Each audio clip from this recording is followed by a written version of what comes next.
Alright, your dreams are a powerful tool for increasing self-awareness, for they contain with them the unfiltered truth. Whether it be a dream or a nightmare, they are the keys to understanding your inner self, both your joy and your fears. Commune with Gaia and Great Spirit in the stillness of your slumber. Learn to read and interpret your dreams. Listen to what they tell you. Pay close attention to how they make you feel. Heed what they reveal and learn who you are and who you wish to be.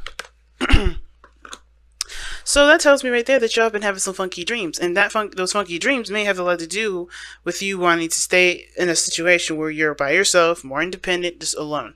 Now, some of you guys are just alone, period, and you guys are wanting things to change anyway, and you just can't figure out how you want to go about this change.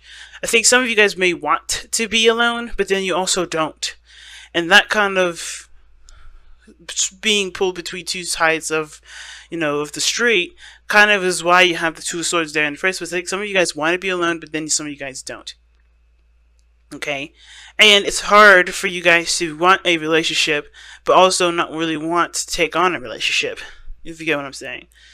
So, if we look at this diagonally already from Heed Your Dreams, we got the Two of Pentacles in your past, which would, like I said, would indicate distractions.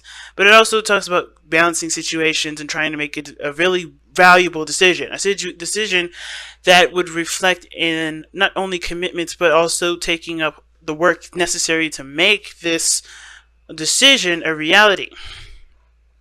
And that reality has a lot to do with what your dream is. And I think the thing is that considering that Heed Your Dreams is here and the Two of Coins is all about pushing those dreams back or pushing beyond your emotions, your focus has been only on what can I get in this physical present instead of using my power of dreams to manifest exactly what I want. Because I feel like one of these pentacles here is your dream, is your heart's desire, but because yes, it's not maybe in front of you, or perhaps this is about what you can do physically in the moment at the time, the dream aspect has been put aside. Therefore, the person that you want, the person that is your person, the King of Swords, is on the outskirts of the decision making.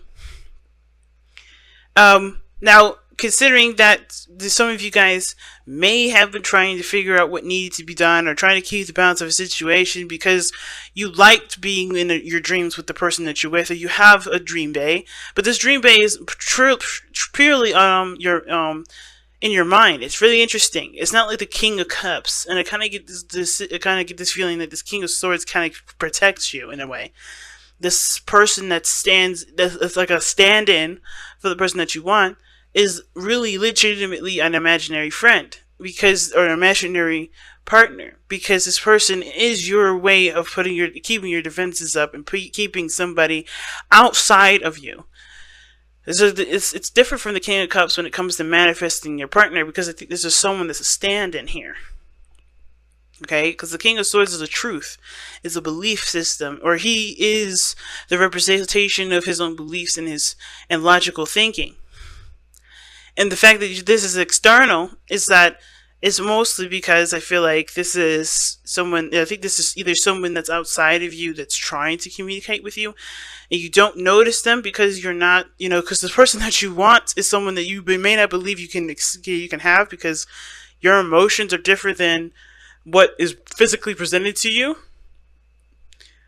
Or, this is someone that you have in your mind at this moment that's feeling like a really weird construct of protection and safety, and is keeping you from wanting anything outside of yourself because it's too much too much work, or it's just, you found balance this way.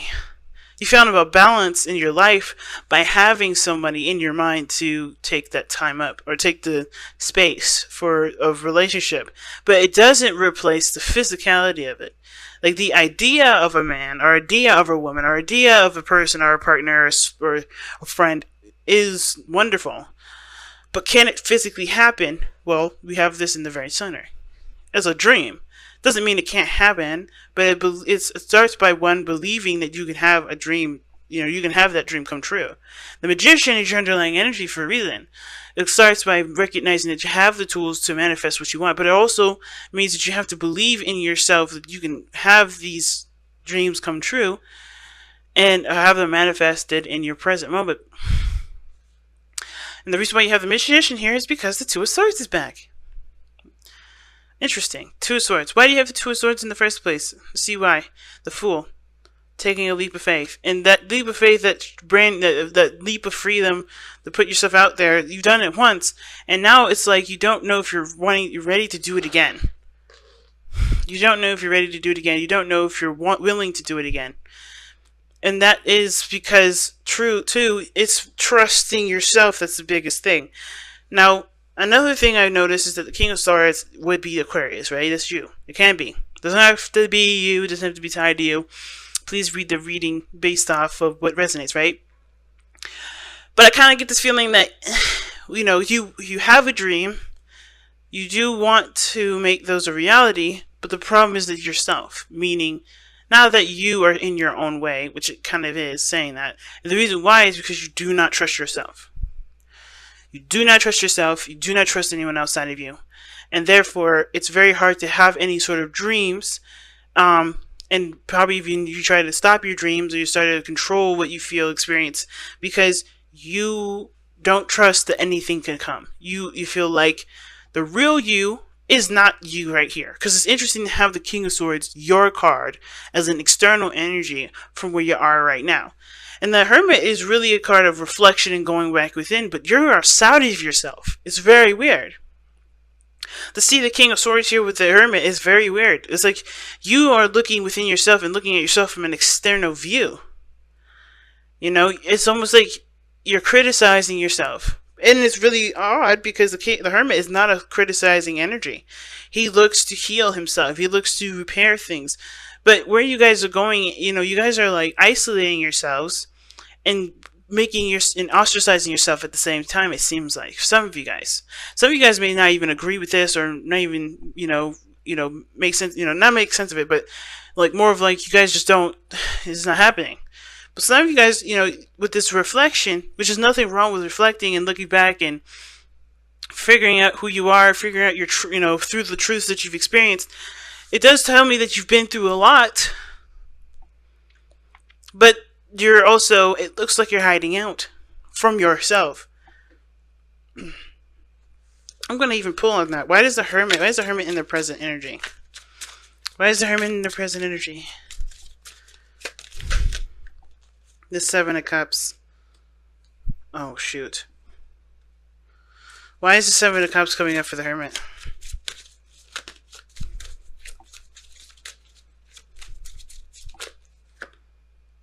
Oh, shoot, okay. Well, the Knight of Pentacles is... Okay, so, like I said, the Hermit, it talks about the reflection and looking within. It can talk about alienating yourself or putting yourself in a situation where you're more isolated than you were before.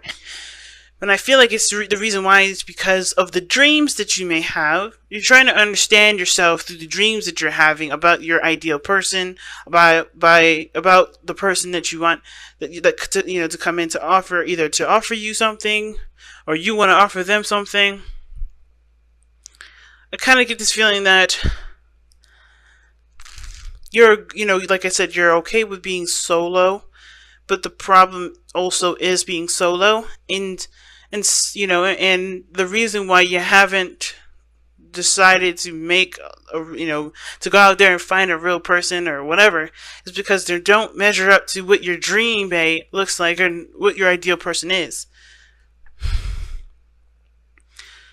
I don't think you're focusing on anything impractical, because the Knight of Pentacles would never focus on anything impractical. But I think the dream of somebody that you have, committed to, maybe the Knight of Pentacles, could be a Virgo, Capricorn, or a Taurus that's come in that's younger. Or it could indicate that this is about, or you're looking very closely at the details of all of these, dreams, and you're studying those dreams. You're trying to understand these dreams, just like how the Heed Your Dream card was even suggesting. You're trying to understand why you're having these dreams in the first place, or maybe why you have these desires, or why these desires and wants are so astronomically huge for you. What do they mean to you? What is the value of those dreams? I think you're trying to figure out what is worthy of your time and effort. You know, you're trying to come up with your own truth here, of trying to find a new purpose, and it's hard. Because maybe what you guys wanted either couldn't be had, or it just wouldn't work out. And therefore, it's hard to find who you are, because that situation had collapsed within itself. Not having anything to do with you, or I don't think it's your fault. It's just that sort of situation regarding that person is the reason why you have a hard time finding purpose for yourself, if that's the case for some of you guys. Or this purely, you're having a problem finding purpose for yourself, period, because you don't know in which direction you want to go into. Now, your future is suggesting the Two of Wands being in your, obviously in your future, right? So that can indicate, like I was saying before, making a decision about where you want to go, what you want to do, how do you want to pursue your goal? And I feel like right now you're kind of just stuck in what do you want to do and what can you do? What do you have patience for right now? Right? What do you, because you're the knower of all things. The King of Swords is someone that knows everything. Their intellect is superior. And it seems like it's harder and harder to find what you want, because you've already done half the stuff that you've been done, that's being presented to you. And it kind of just feels like you guys are just kind of having a hard time figuring out what you want to do. You're still stuck at a crossroads.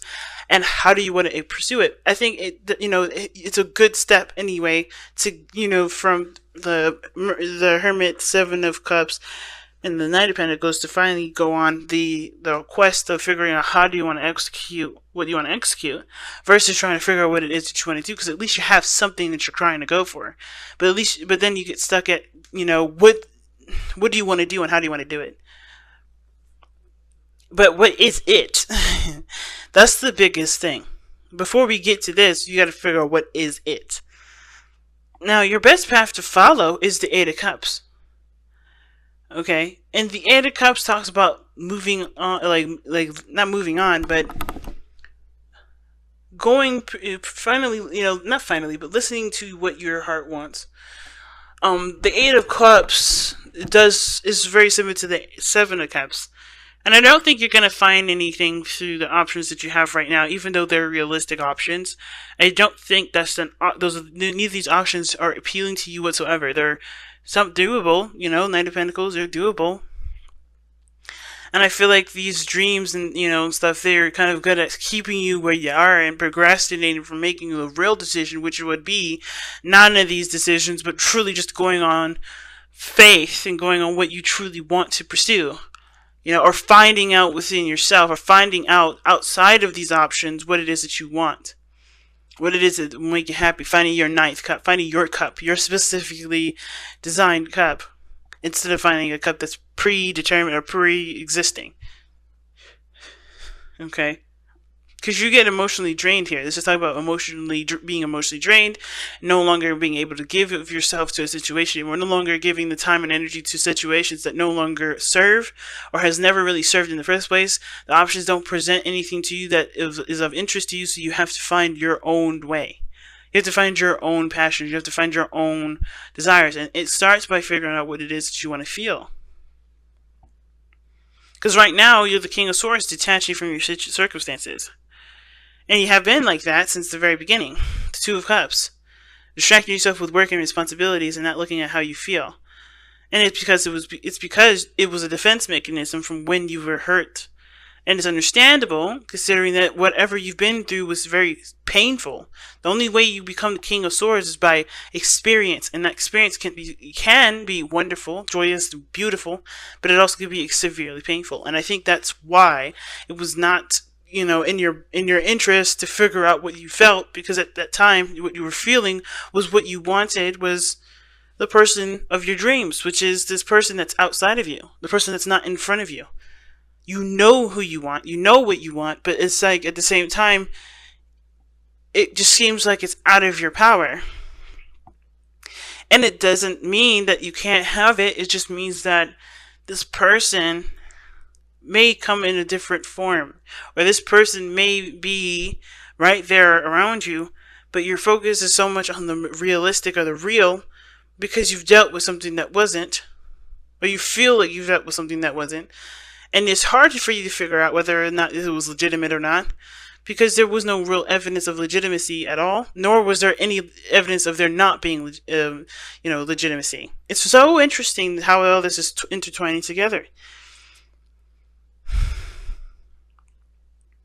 But the biggest thing that you guys fear is letting it go. And letting it go would mean that you put yourself in a very vulnerable state, that you allow the outside of world around you to conduct the changes that you would prefer to do on your own. But I don't think that this is calling for you to necessarily make changes in your life that are super huge. I feel like mostly just saying just accept, just be open to changes that come into your life. Because they can be gifts. Yes, it may be big gifts and hard gifts to, adapt to, because they're, again, big changes in your life. But there's a lot of emphasis on what you can and cannot control, and what you're willing to, happen and not willing to happen, because you don't trust yourself to handle it. You don't trust yourself to have a wonderful experience, or have a experience that's different than the one that you're experiencing, even if it's not necessarily very exciting. Even if it's not taking you anywhere, you're not growing in any way. Because the Fountain card is all about being. It's all about, just literally not doing a thing. Just being yourself, being who you are. And I think the fear of, of letting yourself just be, letting yourself just enjoy, you're maybe this dream person. And I know I keep saying dream person with the King of Swords. He may not be, he's not the King of Cups. He can't be a dream person, but your ideal partner is definitely showing up in the external energy if this is not you. And I feel like it's just, if you just be, instead of looking to try to control every area, things can happen, but it's still understandable that that shit can happen, and you don't want that to happen until you feel like you're ready, until you feel like you can trust yourself, until you gain a better relationship with yourself. You don't want any changes to happen. You don't want nothing to happen yet. So your outcome is the Tower. It's very odd, but the Tower is coming up in your outcome, which would suggest something happens out of the blue that would push you towards making a decision about how you want to handle it, how do you want to tackle it, versus what needs to be done, or what do you want to do, period. So you go from, what do I want to do, what do I want to pursue, to what do I have to do, like which direction, how do I want to, what choice am I going to make about how I'm going to adapt with these adjustments. And usually the Tower is two things: either you make the changes happen, or the changes happen because you haven't been moving, and it's because you've been refusing to move. It's because you've been refusing to adjust or to make the changes in your life that would encourage continual process and growth. Standing still on purpose can be good for a certain amount of time, a certain amount of things and purposes, but if you're doing it because you don't want to, embrace something new coming in, it's not necessarily the healthiest option. And you guys have surrendered to divine timing. See, that's the card that's, like, literally all this reading is telling me is that you guys are refusing to move forward with something, and it's because you're just not ready for it. You feel like you're not ready for it, you don't want it yet. There's some things that you're still trying to understand about yourself. But Godspeed with that, because as soon as you figure it out, things are going to definitely shift a lot more than you realize. Sometimes divine timing may differ from sometimes divine timing may differ from your ego's timing. If a goal isn't manifested fast enough, or slow enough in this case, according to your ego, be patient and trust the universal flow. Or as a matter of fact, brace yourself for the universal flow. Because it looks like you're not necessarily trying to make shit happen. This is not what you guys are doing. You're not forcing anything. You're not making something happen at all. As a matter of fact, you're pulling all the reins. It's like you have an army of horses. You're just guiding on your own. You're trying to pull on all the reins to keep them from going over that one bridge that was going to pretty much select that one horse. The one horse that you're either standing on, and the one that you really want to go down, and you're not quite ready to cross that bridge yet. The surrender to divine timing is telling you that you guys are trying to force a situation. It's more of like it's time to embrace the changes that are coming. And that's why you guys have your guard up. That's why you guys are distant. That's why you guys are not embracing the stuff that's coming in. You're rejecting it because this is a change that you did not orchestrate. This is a change, and I don't want to make you sound like you guys are narcissists or anything like that, because you're not. It's understandable, right? Nobody wants a change that they didn't make themselves or they didn't deem themselves ready for. It's 100% a normal human response and totally understandable. However, it doesn't mean it doesn't mean that we aren't ready because we don't feel like it. Not saying that we don't feel like taking on the challenge. Not that no, I mean that it doesn't mean you're not ready because you don't feel like you're ready. And it doesn't mean that you can't overcome the struggles of the past, while you embrace something new or realize maybe the missing piece to what you're looking for is in the changes that are coming in, but you're trying to figure it out now before you have something else come in. And you can always do that on your own, but I feel like the missing key is change.